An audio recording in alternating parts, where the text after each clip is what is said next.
الله. أعوذ بالله من الشيطان الرجيم. بسم الله الرحمن الرحيم.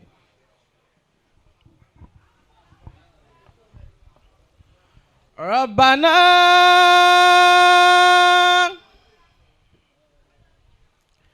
إنك جامع الناس ليوم لا ريب فيه إن الله لا يخلف الميعاد.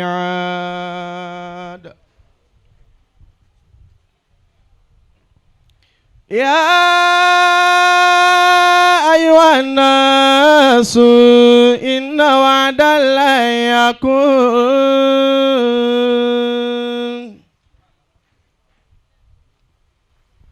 فلا تغرنكم الحياة الدنيا ولا يغرنكم بالله الغرور.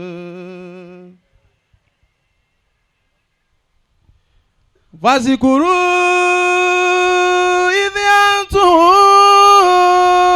قليل مستضعفون في الأرض تخافون يتخطفكم الناس فآواكم وأيدكم بنصره ورزقكم من الطيبات لعلكم تشكرون. يا أيها الذين آمنوا لا تخونوا الله ورسوله وتخونوا أماناتكم وأنتم تعلمون. وإن يريدوا أن يخدعوك فإن حسبك الله هو الذي أيدك بنصره وبالمؤمنين وألف بين قلوبهم لا ميدما في الأرض جميعا ما ألفت بين قلوبهم ولكن الله ألف بينهم إنه عزيز حكيم. يا أيها النبي حسبك الله ومن اتبعك من المؤمنين إنه من سليمان وإنه بسم الله الرحمن الرحيم. ẹ jẹ́ á sọ pé happy birthday to you Baba Lajadi. Happy birthday to you Baba Lajadi. Many happy returns ẹ ṣọ̀pọ̀ ọdún. Many happy returns ẹ ṣọ̀pọ̀ ọdún. Nínú ọlá ńlá pẹ̀lú àlàáfíà. Nínú ọlá ńlá pẹ̀lú àlàáfíà. Nínú owó ńlá pẹ̀lú gbádùn. Nínú owó ńlá pẹ̀lú ìgbádùn.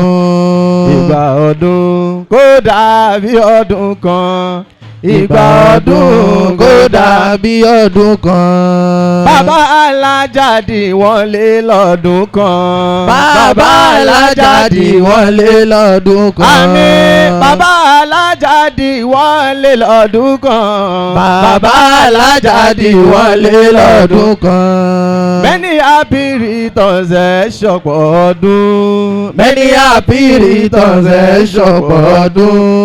Ọlọ́run kò wọlá Mẹ́kà Mẹ́dínà. ọlọ́run kó wọlá Mẹ́kà Mẹ́dínà. Kẹ́ má sunkún gbẹ̀yìn láyé tí ẹ wá. Kẹ́ má sunkún gbẹ̀yìn láyé tí ẹ wá. àmì gbogbo ohun tí ẹ fà láàfíà kójọ. gbogbo ohun tí ẹ fà láàfíà kójọ.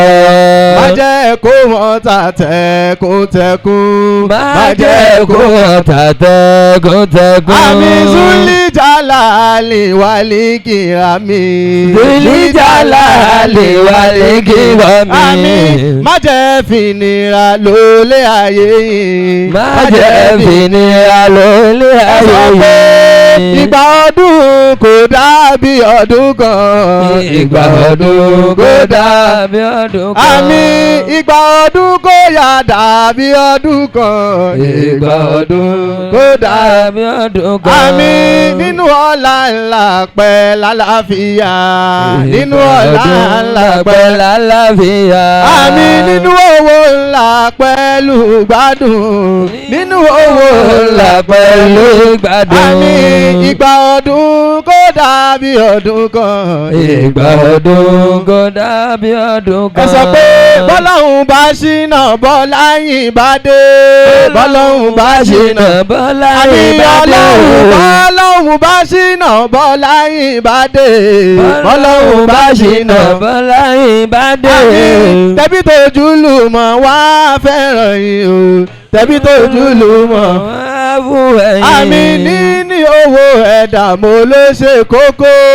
níní owó ẹ̀dá mo ló ṣe kókó. Pasuma bẹ̀dá ò bá lówó kò lè ráṣẹ pa. bẹ̀dá ò bá lówó kò lè ráṣẹ pa. àmì ọwọ́ epo rọrùn láti bá nílà. ọwọ́ epo rọrùn láti bá nílà. àmì bó bá dọ̀wọ́ ẹ̀jẹ̀ ò lè rẹ́nìkan. bó bá dọ̀wọ́ ẹ̀jẹ̀ kò lè rẹ́nìkan. fowó ṣẹ́rù ìṣeun Jamiu. fowó ṣẹ́rù ìṣeun Jamiu. àmì kẹ́ má ṣẹ́rù owó jọ̀wọ́ Olúwa. kẹ́ má ṣẹ́rù owó jọ̀wọ́ Olúwa. ó yá sọ pé fowó ṣẹ́rù ẹ̀yin Zuli Jalali. kẹ́ má ṣẹ́rù owó jọ̀wọ́ Olúwa. fowó ṣẹ́rù ẹ̀yin Zuli Jalali. kẹ́ má ṣẹ́rù owó jọ̀wọ́ Olúwa. Fatiha alubarika alihamudulilayi. Rọ̀bìlì alamina aramani arahimi. Maliki yaumidini. Iyaka na'budu wa iyaka nasta'inu. Àmì ihdina siratal mustaqima. Siratal lazina an'amta alayhim. Ghayril maghlubi alayhim walallalina. Àmín.